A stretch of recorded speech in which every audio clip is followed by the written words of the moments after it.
राधे राधे, जय श्री कृष्ण।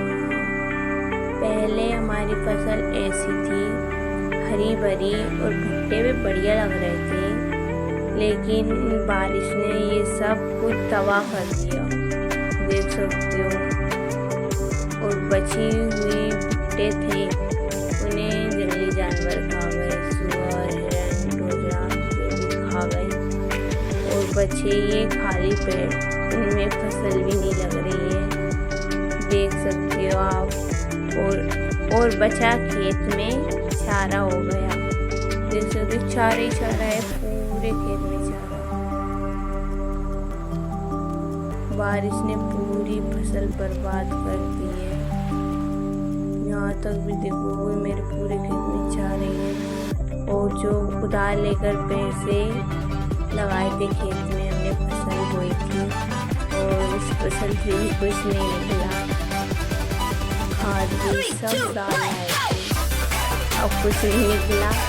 अब सिर्फ कुछ ऑप्शन नहीं दिख रहा है कि उन खाद पैसों के पैसे कैसे देंगे। और अभी तो हमें सर्दी की फसल बोनी है, खेत साफ करके, और इसके लाने तो पूरे पैसे चले जाएंगे। अब ये सर्दी की फसल होगी तो उसके पैसे बराबर हो जाएंगे, क्योंकि जो बारिश में फसल बोई थी ना, उसके भी तो पैसे चले हैं। तो इसी वजह से किसान आज तक कर्जे में है। और आज तक वो अमीर क्यों नहीं हुआ किसान, क्योंकि उसका नुकसान हो जाता है। कभी सर्दी की फसल खराब हो जाती है, कभी बारिश की फसल खराब हो जाती है। बारिश की तो पक्का ही होती है, बारिश की हमेशा खराब होती है। कभी तेज बारिश हो जाए तो खराब हो जाती है, कभी बारिश ना हो तो खराब हो जाती है। किसान का तो एक तरह से मरण ही है। फिर भी किसान फसल बोना नहीं भूलता है, वो हमेशा फसल बोता है और वो मेहनत भी करता है। लेकिन भगवान जी थोड़ा सा मजाक कर लेते हैं,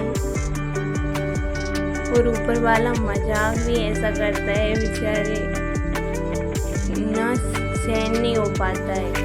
कई किसान तो सुसाइड भी कर लेते हैं, क्योंकि उन्हें ऑप्शन नहीं दिखाई देता है कि वो क्या करें क्या नहीं करें। कर्जे में डूब जाते हैं, वो सोचते हैं कैसे कर्जा पटाएंगे। इतना कर्जा जो हो गया, बारिश की फसल में कर्जा ले लिया था फसल बोने के लिए, अब सर्दी की फसल का कर्जा कौन लेगा? कोई नहीं देगा। कहेंगे कि नहीं, तुमने तो पैसे दिए थे ना, पहले वो दो, फिर तुम्हें आगे की फसल के पैसे देंगे।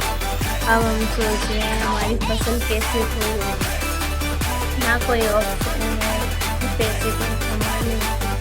फसल के खेतों में चारा इतना हो गया है कि कोई ना चारा खरीद रहा है, अब फ्री में कटा रहे हैं सब चारे। अब चारा भी नहीं बिक सकता।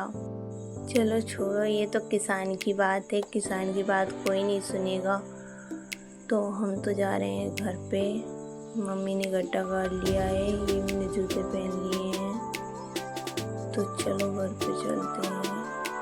कोई दुख तो होता है जब बहुत नुकसान हो जाए, आगे की याद आती है कि कितने पैसे लगाए खेत में। बस ऐसे ही किसान भी कोई नहीं सुनता है, सभी किसान से ही मजाक करते हैं, भगवान भी और इंसान भी। जब भगवान अच्छी फसल दे देता है तो इंसान, कुछ बड़े लोग फसल की भाव गिरा देते हैं। फसल का भाव किसान के मनपसंद नहीं दिया जाता है, और वही फसल किसान से लेकर दुगनी रेटों में और किसानी को दिया जाता है। ऐसा क्यों करते हैं लोग? उसे ही दुगनी, खाद महंगी हो गई, ट्रैक्टर महंगा हो गया, बाइक महंगी हो गई, सब महंगा हो गया, लेकिन किसान की फसल का भाव क्यों महंगा नहीं किया? अगर आलू टमाटर महंगे हो जाए तो कहेंगे कि महंगे कर दिए हैं, अब कैसे जिएंगे। अरे भाई, किसान घाटे में जाता है तब नहीं दिखता है आपको कि किसान घाटे में जा रहा है। ये सबको यही दिखता है कि महंगी हो गई चीज़, अब किसान को तो फायदा मिल ही नहीं रहा है। उसको नुकसान हो रहा है ये किसी को नहीं दिखता है, महंगाई सबको दिख जाती है। अरे किसान की अगर आप देखोगे ना तो किसान देश का पेट भरता है, फिर भी लोग किसान को अनपढ़, जाहिल, गंवार बोलकर छोड़ देते। एक बात बोलूं, जैसे किसान ना हो ना तो ये देश भी ना चले, क्योंकि किसान फसल बोकर उगाकर आप तक बेचता है, फिर भी किसान की कोई नहीं सुनता है, ना उसके आंसू देखे जाते हैं, सर्दी गर्मी कुछ नहीं देखता है, वो फसल उगाकर आप तक। आशा करती हूँ आपको वीडियो अच्छी लगी होगी। राधे राधे, जय श्री कृष्ण। अपना ख्याल रखिए। अब मिलते हैं हम अगली वीडियो में। जब तक के लिए बाय बाय।